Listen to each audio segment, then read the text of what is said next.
और गुरु के पास में बैठ के जा ज्ञान को प्राप्त किया जाए और जो अज्ञान को नाश करे वह को नाम उपनिषद।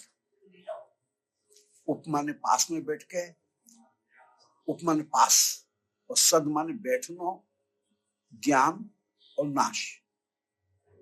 तो गुरु जी के पास में बैठ के उनकी कृपा प्राप्त करना और ज्ञान प्राप्त करना और अज्ञान को नाश करना, ये तीन चीज जहां में हुए वह को नाम उपनिषद।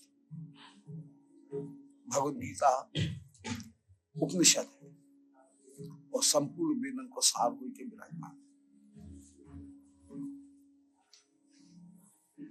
सर्वोपनिषदो गावः दुग्धा गोपाल नंदन। जितने भी अन्य उपनिषद हैं वे हैं सब गाय और उनको निचोड़ करके जो सार दियो वो गोपाल नंदन श्री कृष्ण ने सार दिया। गोपाल नंदन उनके सार हो के विराजमान। उपनिषद के द्वारा जो सार है वह सार को प्राप्त किया जाए और श्री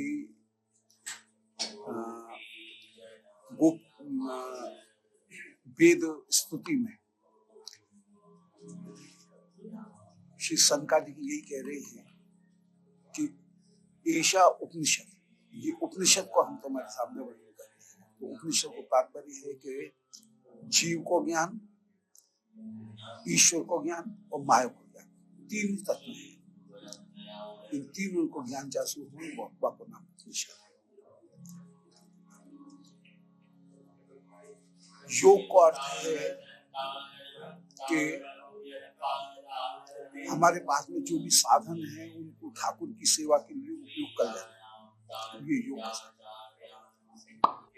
गीता कही तो गई पहले दिन, माने आज के दिन गीता कही गई, पर गीता को प्रकाशन हुआ 10वें दिन। भीष्म पितामह ज्यादा गिर गए तब दुर्योधन को एकदम चिंता हुई कि अब क्या हो। जब तक भीष्म पितामह लड़ते रहे तब तक चिंता नहीं। कोई बात नहीं, ऐसी थोड़ी सी बात है। आपको जोर पड़ेगा। अरे राजेंद्र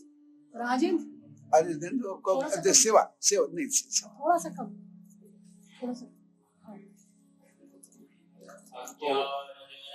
तो 10 दिन तक ठाकुर जी माने धृतराष्ट्र और कोई चिंता नहीं कि भीष्म पितामह लड़े हैं तो कोई उनको हमको हरा नहीं सके, मन में ये भावना। जब 10वें दिन भीष्म पितामह गिर गए और श्री कृष्ण ने बड़ी चतुराई करके अंबिका जो है वो अंबिका को सामने बैठाई दी हो, शिखंडी बनाए के, तो उनने अस्त्र नीचे रख दिए और तब अर्जुन ने उनको गिराई दी। तब बापू चिंता भई कि अब क्या हो गया। तो 10वें दिन वाणी पूछो कि धर्म क्षेत्र कुरुक्षेत्र संवेता युत्सव मामका पांडवाश्च योकिम मानी श्री ठाकुर जी जो है वो ठाकुर जी ने खेती करी एक बार। अब खेत कहाँ हो, खेत हो कुरुक्षेत्र। और खेती काय की, बोले चना की, गेहूं की, चावल की खेती नहीं, धर्म की खेती। तो जैसे चावल को खेत हो, चना को खेत हो, मटर को खेत हो, ऐसे ही धर्म को खेत। और कहाँ पे है? कुरुक्षेत्र। कुरुक्षेत्र समवेता जो सभा, वहां पे सब लोग इकट्ठे हैं। तो श्री कृष्ण धर्म की खेती करना चाहे। कृष्ण बनिया है, वैश्य जाति, गोप जाति जो है वो वैश्य के भीतर आ। कृषि वाणिज्य गोरक्षा कुशीदम तोरे उच्चते। कृषि वाणिज्य गोरक्षा और ब्याज पे धन देना, ब्याज खाना, ये बनिया को काम है। खेती करना, व्यापार करना, गैया की रक्षा करना। ठाकुर जी कोई अपने आप में स्वधर्म पालन करे, को रक्षा करे। और कुछ माने कभी कभी दे के और फिर वहां को ब्याज भी लगे, ये भी लीला कभी करते हो दिवाली इत्यादि के ऊपर।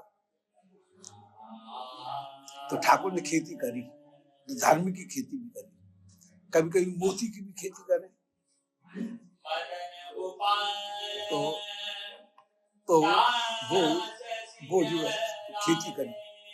अब खेती में यहाँ युधिष्ठिर रूपी धर्म उनको बोयो और उनको धर्म, उनको राज्य स्थापित करना, वहां पर भी प्रयास ही कर रही हैं कि जब सींच हो जाए, खेत बोई हो जाए, तो हम घास भी उग गया है, तो घास को तो काट दें और जो फसल है वह को रखो जाए। तो यहाँ पे धर्म की खेती तो ठाकुर ने करी और दुर्योधन रूपी जो अधर्म की घास आ गई बापू का, और केवल दुर्योधन को, युधिष्ठिर को ही कल्याण करना नहीं है, युधिष्ठिर के माध्यम से हम सबको कल्याण करना। ये ठाकुर को मुख्य मुख्य लक्ष्य उनके हम लोगों को भी कल्याण करना। श्री ठाकुर ने 3 या भगवद गीता के द्वारा 3 प्रकार के जो जन है उनको कल्याण किया। एक है संनिष्ठ, दूसरे हैं परिनिष्ठ और तीसरे हैं निरपेक्ष। संनिष्ठ को कहे बोले जो कर्म मार्ग को अपना के चलने वाले हैं, संसार में फंसे हुए हैं, वे संनिष्ठ।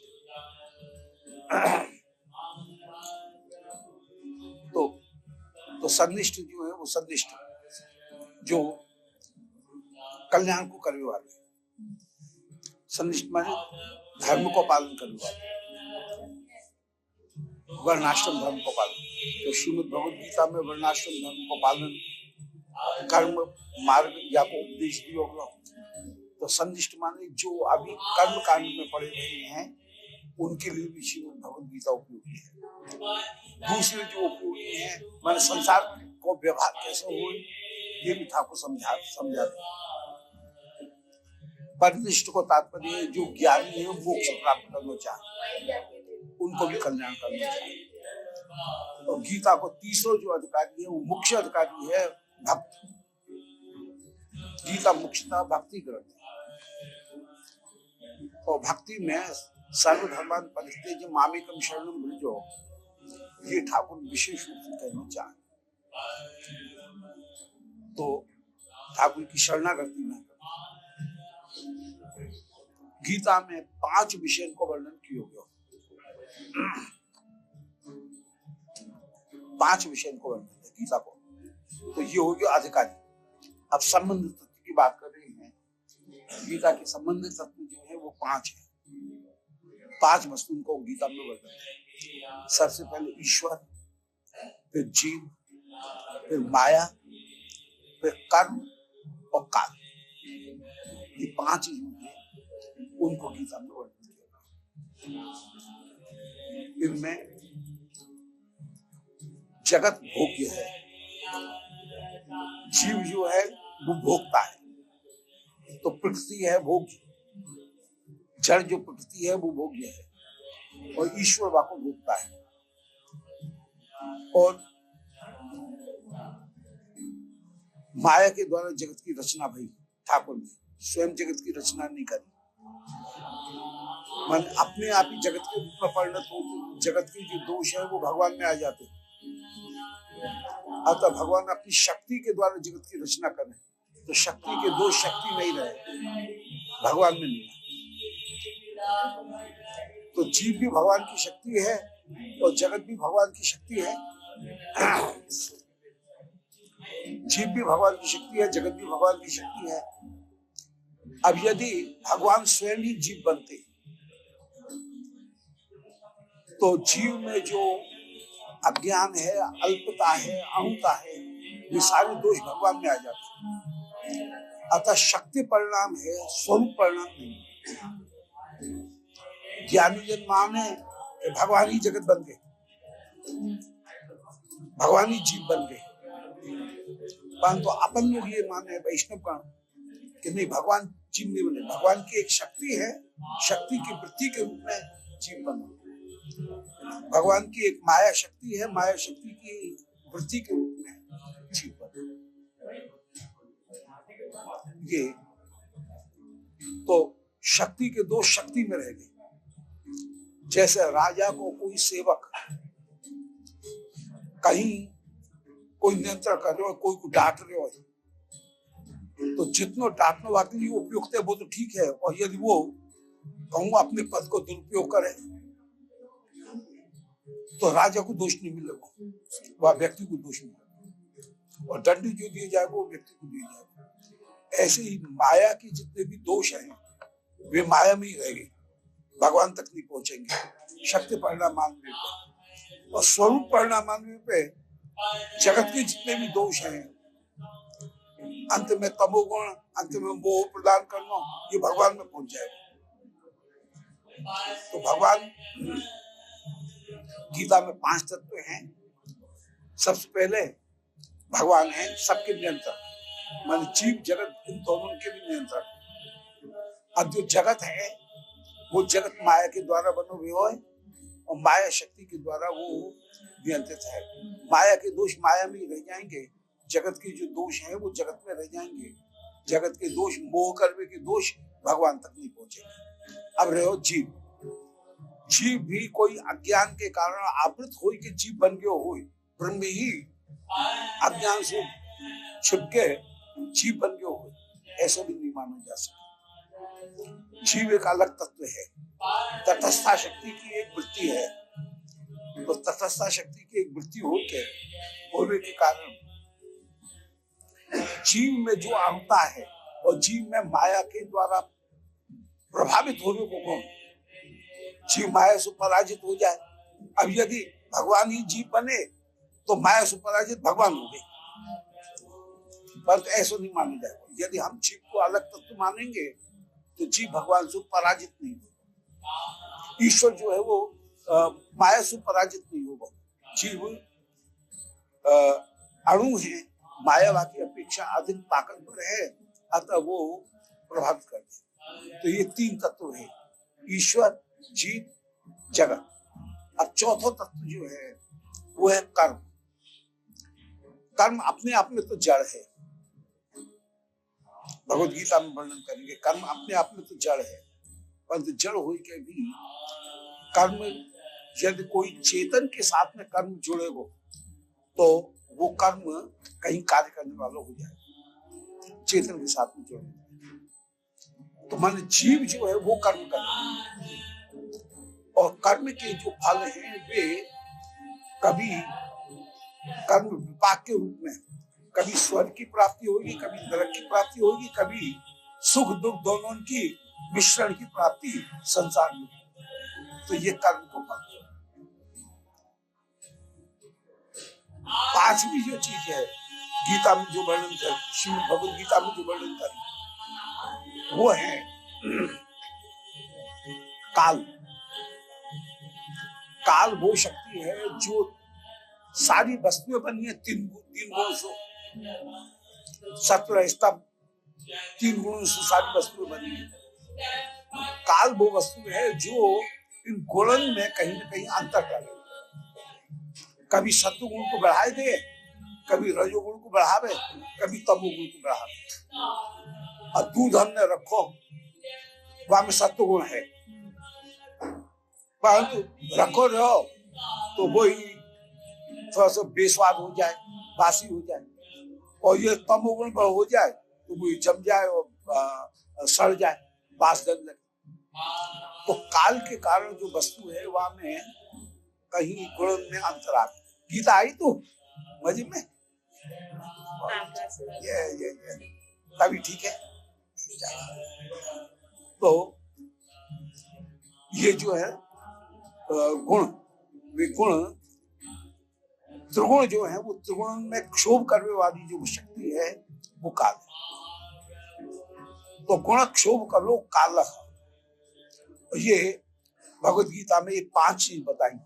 ईश्वर कर्तुम अकर्तुम अन्यथा कर्तुम सर्वसमर्थ, ईश्वर की परिभाषा वही कि जो होवे वालो है वो बाकी कृपा से हो रहे है, जो नहीं होवे वालो है वो बाकी कृपा से हो रहे है, और जो नहीं होवे वालो है वो हो जाए, और जो होवे वालो है वो नहीं हो, ये भी बाकी कृपा से। तो ईश्वर की सर्वश्रेष्ठ जो परिभाषा है वो यही है कि कर्तुम अकर्तुम अन्यथा कर्तुम सर्वसमर्थ, ये ईश्वर की परिभाषा है। माने काल कर्म स्वभाव अलग हो के विराजमान है या सृष्टि पालन संहार करने वाला है, ये सब छोटी छोटी परिभाषाएं हैं। ईश्वर की मुख्य परिभाषा है कर्तुम अकर्तुम अन्यथा कर्तुम सर्वसमर्थ। वो सर्वसमर्थ हो के विराजमान, सबके ऊपर शासक हो के विराजमान। जीव अणु है परंतु सच्चित है, सच्चित आनंद है, परंतु बाको आनंद भी अणु है, सच्चित भी है, सद ज्ञान भी सीमित है, और बाको अस्तित्व भी सीमित है, वो अणु रूप है। और अणु होने के कारण माया बाको मोहित कर सके। माया इतनी बलवान है कि माया बाको मोहित कर देगी। तो तीसरी शक्ति जो है वो माया, माया ठाकुर की ही अपनी शक्ति है। ठाकुर में 3 प्रकार की शक्ति हैं। एक शक्ति है ठाकुर की स्वरूप शक्ति, बाको चित्त शक्ति के हैं, जाके द्वारा नाम धाम रूप लीला परकर प्रियालाल सहचरी वृंदावन सब जगत प्रकट है। ये लीला की सामग्री जितनी प्रकट है वो चित्त शक्ति है। जो जीव शक्ति है, तटस्था शक्ति, वो ठाकुर की है, और बाकी अनेक वृत्ति के रूप में मैं तू ये सब बने हुए बड़े। तो जो जीव है वो कहीं तटस्था शक्ति है, और जो बहिरंगा शक्ति है वो बहिरंगा शक्ति कहीं माया है। वो माया त्रिगुणात्मिका है, और त्रिगुणात्मिका इतनी बलवान है कि वो जीव को भी मोहित कर दे। तो ये त्रिगुणात्मक काल जो है वो गुणन को क्षोभ करने वाला है, और कर्म जो है वो जीव को बांध के कर्म के अनुसार हमको आगे आगे फल प्राप्त होंगे। जितने भी फल हैं वे कर्म के अनुसार हमको प्राप्त होंगे। शास्त्र ने कर्म को, ठाकुर ने वेद के द्वारा कर्म की स्थापना करी, और कर्म के द्वारा उन कर्म को प्रस्तुत करें। तो गीता को एक गीता जी को एक पक्ष भयो अधिकार, अधिकार 3 तरह के अधिकारी हैं।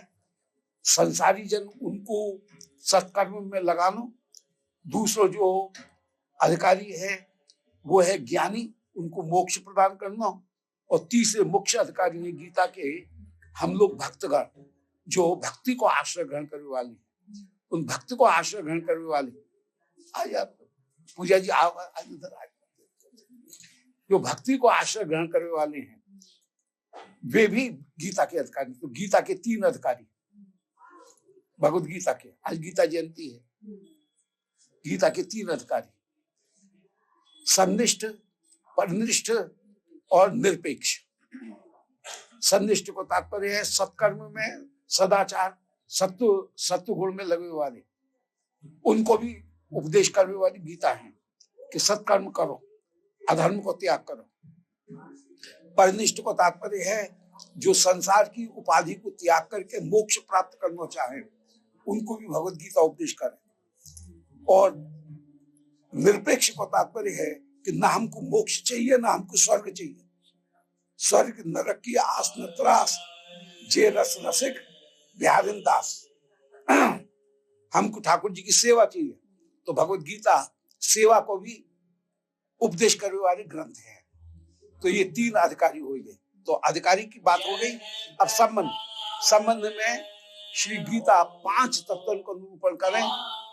ईश्वर, जीव, माया, काल, कर्म, ये 5 चीजों को निरूपण करने वाली श्री भगवद गीता है।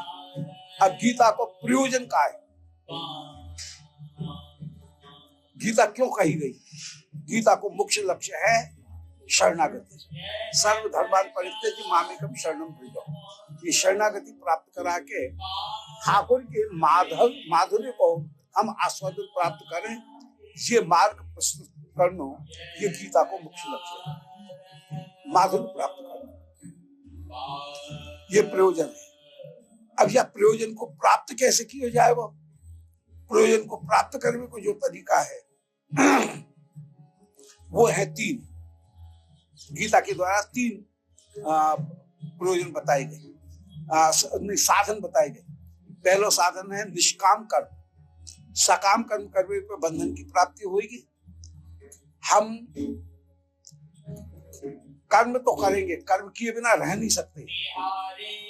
तो गीता में भगवत ठाकुर जी अपने श्रीमुख से कह रहे हैं कि न कश्चित क्षण अपनी जात तिष्ठत क्या कर्म करते। एक क्षण के लिए भी कोई बिना कर्म किए बिना नहीं रह सके।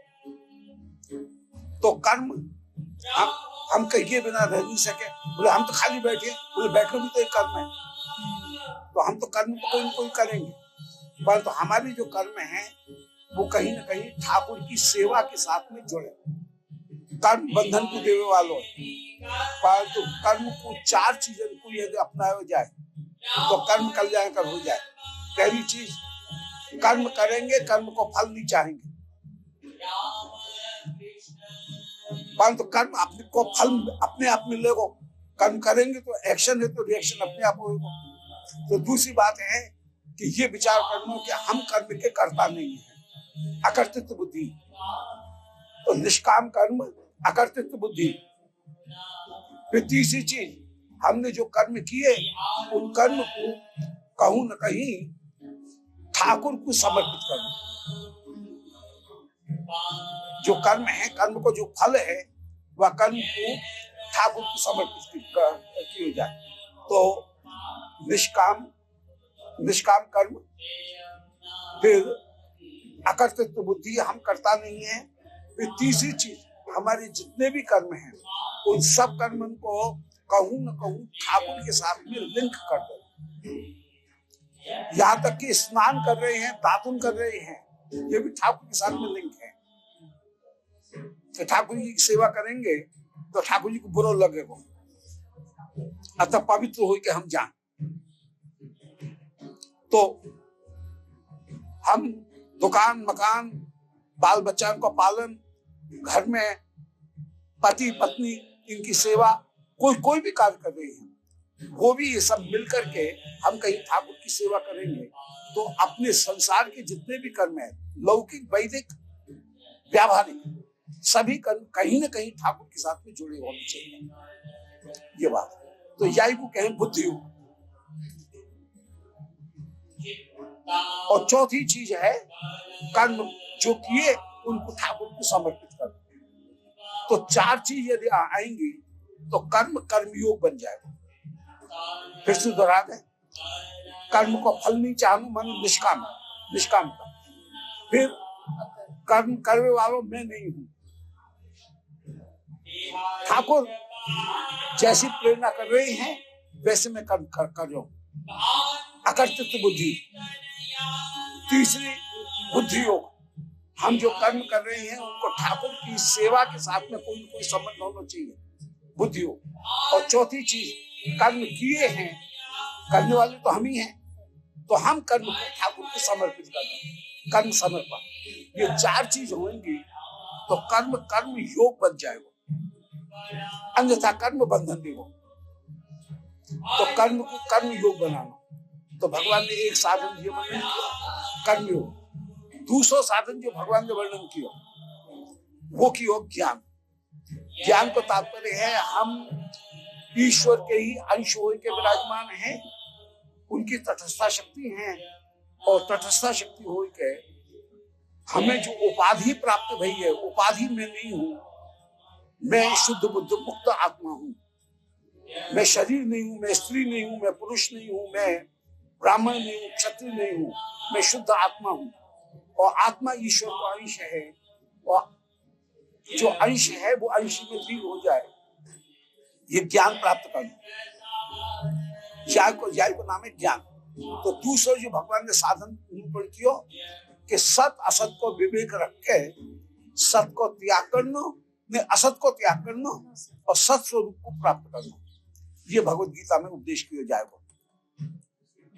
और तीसरा जो है वो है भक्ति योग। भक्ति योग का मतलब है कि हमारे भाव और हमारी चेष्टाएं, क्रियाएं, इन दोनों के द्वारा ठाकुर को कैसे सुख दिया जाए, या को नाम है भक्ति। आनुकूल्य कृष्णानुशीलन, श्री कृष्ण को अनुशीलन करना, ये मुख्य भक्ति हो गई, ये भक्ति है। और अनुशीलन दो प्रकार को हो, मन में भाव रखना कि मैं ठाकुर जी को दास हूं, वे ब्रजेंद्र नंदन है, नंद बाबा हमारे राजा हैं, उनके राजकुमार हैं श्री कृष्ण, और मैं उनकी एक प्रजा हूं, या नंद भवन को मैं एक सेवक हूं, चित्रक पत्रक मुख्य हैं, नित्य सेवक हैं, और उनके अनुगत उनके ही प्लेटून में मैं भी कहीं हूं, एक छोटा सा सेवक। ये होगी दास्य भक्ति। कभी सख्य भक्ति हो गई, कभी वात्सल्य भक्ति हो गई, कभी मधुर भक्ति हो गई। तो जो भी अपना भाव है वह भाव के द्वारा ठाकुर की सेवा करना, ये मुख्य भाव है। तो ये भक्ति को मतलब है भाव। अब भाव के साथ साथ भक्ति को एक दूसरा अर्थ है, वो है चेष्टा। मान मंदिर की सेवा दे रहे हैं, शाक ला रहे हैं, शाक सुधार रहे हैं, रसोई कर रहे हैं, ठाकुर जी के श्रीअंग की सेवा कर रहे हैं, तो ये चेष्टा जो है, वो चेष्टा को नाम भी भक्ति है और भाव को नाम भी भक्ति है। तो भाव और चेष्टा इन दोनों को हम कहीं ठाकुर के लिए लगाएं, ये भक्ति हो गया। तो श्रीमद् भगवद गीता में अवधेय तत्व या साधन तत्व के रूप में तीन साधन को निरूपण किया। एक निष्काम कर्म, निष्काम कर्म के द्वारा जब हमने कर्म समर्पण किए तो चित्त शुद्ध हो जाएगा। चित्त शुद्ध होने पे दो चीज उत्पन्न हो सकती है, या तो ज्ञान मोक्ष की प्राप्ति होगी या सेवा सुख की प्राप्ति होगी। मोक्ष की प्राप्ति बहुत अच्छी बात है, परंतु वहां में सुख नहीं। ठाकुर के माधुर्य को आस्वादन सुख के द्वारा, उनके माधुर्य के द्वारा होगा, वो माधुर्य को आस्वादन भक्ति के द्वारा। ऐसे गीता, श्रीमद् भगवद गीता सबके लिए एक सार्वभौम एक ग्रंथ है जो सबके लिए उपयोगी है, जो सन्निष्ठ के लिए भी, परनिष्ठ के लिए भी और निरपेक्ष के लिए भी, माने कर्मी, ज्ञानी और भक्त तीनों के ताई उपयोगी है। श्री भगवद गीता विषयवार विवेचन करें तो संबंध में वे जीव तत्व, माया तत्व, ईश्वर तत्व, कर्म और काल, इन पांचों तत्वों को निरूपण करें। सारी वस्तुएं इन पांच चीजों के भीतर ही आ जाए। तो तत्व निरूपण में श्रीमद् भगवद गीता अपूर्व है। वे प्रयोजन के रूप में, अंत में प्रयोजन जो है वो सर्वधर्मान परित्यज्य मामेकम शरणं व्रज, शरणागति ही श्रीमद् भगवद गीता को प्रयोजन है। और श्री शरणागति को प्राप्त करने की ताई, शरणागति को प्राप्त करने की ताई ये तीन साधन जो है